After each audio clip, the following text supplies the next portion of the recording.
win. I love it.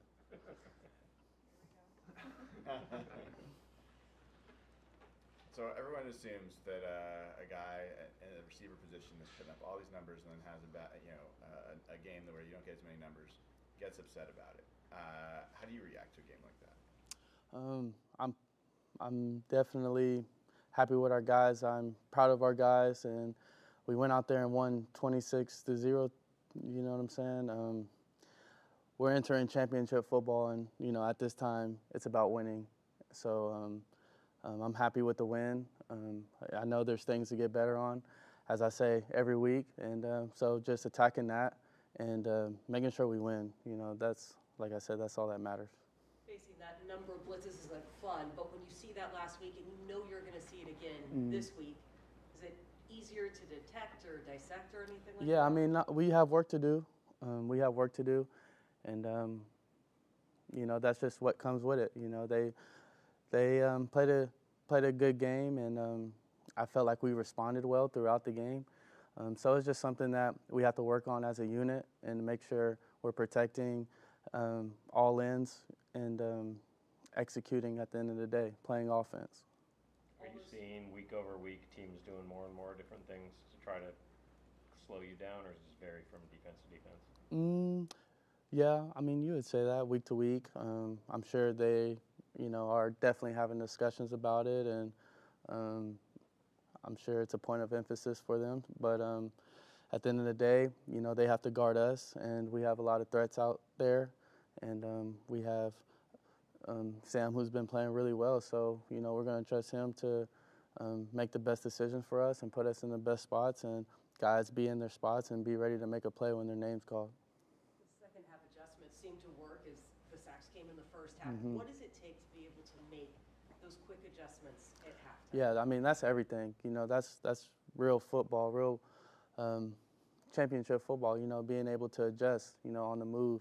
And I think our guys, like I said, responded well, and we have the coaches to see things out and give us, clear line communication. So it's just up to us to get it done. It sounds like at halftime in the NFL is pretty chaotic because it's so rushed and everything. What is that like? Who's imagine someone's up on the whiteboard. Is that the offensive coordinator? Yeah. What does that look like? I mean, we're all gathered around. Do what you got to do to be ready for the second half. But we're communicating, talking to one another, given the halftime game plan, so to say. So, just all of us together, talking, communicating, understanding, our mission in the second half. Jason Myers is Special Teams Player of the Month, and we don't talk to him very often. Yeah. Do you talk to him much? Yeah, I mean, I do. Jason, he's more on the quiet side, but great dude. Love the guy. We talk about San Diego and golf and stuff like that. But yeah, real nice guy. Happy for him, especially just coming in the clutch like he does. It's awesome to have number 5 out there. He's gonna clean up the mess, and he's definitely a pro bowler, all pro, and we're lucky to have him for sure. Have you ever tried to kick a field goal? Me, never. No, I know it wouldn't go well. I used to hold for the field goal a long time ago, but kicking the ball is not my thing. High school? Yeah, high school. Yes, sir. How did you get that job in high school? Oh, I did everything. I was on. Except kicking. Exactly. Do you want to throw another pass in Atlanta, or? Do I want to? Yeah, I do. Yeah. I do. I do want to maybe chunk one down the field. Talk to. Remember that play? What do I remember? Yeah. I remember, just really saying, F it, throw it up. You know what I'm saying? I really just said F it, throw it up, and let one of my guys make a play. I told him, if you call it, I'm going to throw the ball. Yeah, I guess I was immature back then, but yeah, it would be cool to, come back to that. Jaxon, your brother obviously is a professional athlete. I'm wondering, when you were younger and he was starting out in pro baseball, were the things that you saw him do that kind of helped you as you started to get more into college and now into the pro game, and then how does he help you now as a professional athlete?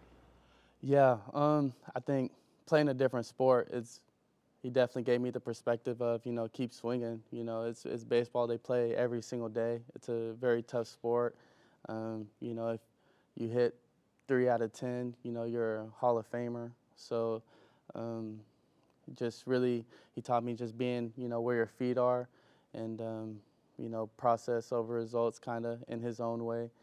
And it's definitely I took it as an advantage just to, pick his mind and, to be able to see his career and how he went about it. The draft process and all that was definitely made it kind of easier to understand what I need to get done. What's it been like for you to have him here in Seattle sometimes, right? Yeah. The Storm games together to have that brother connection. Oh yeah, it's been awesome. It's been awesome. He does make life easier. I tell you that. Anybody who calls my phone, I tell them they just talk to him and he handles it. And he's been a real big help. I would say I have a great team around me for me to be able to focus on ball and to pour everything I have into this, which is what I want to do. And so to be able to have family and great partnerships for me to live out my dream has been awesome. This is the first time you've been on a team, at least in Seattle, that's won nine games at this point, 9-3 at this point. What do you feel like the main difference is between like how you guys are playing this year and how you guys were playing previous years? Yeah, I would say there's a lot of things different. There's a lot of things different. One, the camaraderie, how we go about each other, how we approach the game, and leave it all on the line. Make sure you have your brother's back, and I think that's very key. All the best teams I've been on, has had that brotherhood, and it's definitely cool to see where it has transformed from a year or even in the spring. So to have that, I think is key. I think it's key in, clear line communication. I think that opens the door for great communication talks and being able to look, your teammate in the eye or coach in the eye and say, this is what I expect from you, and being able to get it done, for the next guy. So I love the culture, that we're building here. I think it's awesome. It's a privilege to be a part of it. Does that extend beyond the locker room to Oh, 1,000%. outside the field? 1,000%. 1,000%. Anytime, we can get together, we're going to get together and, you can see, people just setting up more settings for us to be at and, to take advantage of a special time that we all feel, is a special time to, be great and, be here for one another and push, what we believe in onto, a great city and, yeah. Why do you think it's different this year? I think, just for it being Coach McDonald's second year, I think what he built from our first year is just growing and, being able to see, what we're about, put up in front of you, chasing edges, mob ties, something that we have built, all those things, being able to just build on that and everybody just understanding the mission, when you have a lot of guys understanding the mission and going forward, it's a lot easier. Who came up with the mob ties? Who came up with that acronym? The leadership did. We call it Leadership Council. Just getting together, and it was really a team thing, something that bonds us. Mission over bullshit, and that's what we're about. Just going forward and winning, and all the other stuff we'll leave that alone. We're focused on the mission, and it's awesome to do it with these guys in this building. You mentioned you love the culture that you guys are building here. If you were to explain to somebody that doesn't know anything about Seahawks football what the culture is, how do you explain it to them? I would explain, it's a brotherhood. It's something that we've built from the ground up. It's something that, like Seattle is very,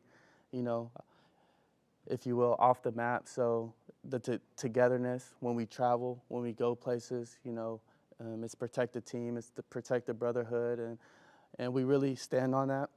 We really believe that, and it shows every single day. So if you're not really here, maybe it's hard to see, but if you're here every single day, you understand what I'm talking about. It's probably difficult to like quantify exactly, but how do you think that helps you like on the field?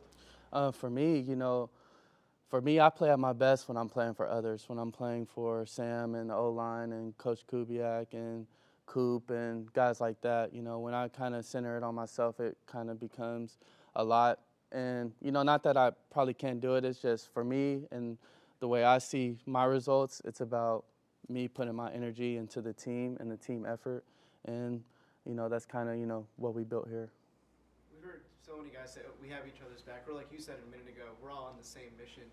Was it almost natural? Did it just kind of come natural to you guys, or was it something hard to work at sort of thing? Or? It's something that you can easily fake. It's something that can easily be said. And, okay, he said it. Okay, let's, who cares? But it's another thing to go about it every single day.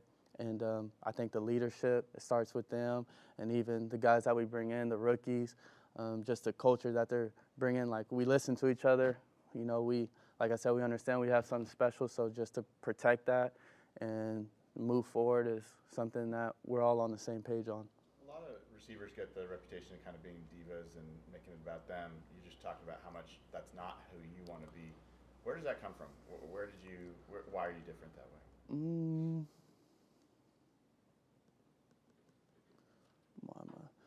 I would say just growing up, I love playing with great players, and I understand, where winning can take you, and I understand that this is the ultimate team sport, in my opinion.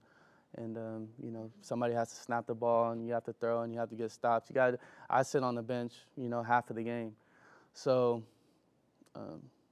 putting trust in others and putting trust and love into others is something that, not only on the field, but off the field, I live by. So it's just kind of who I am as a person.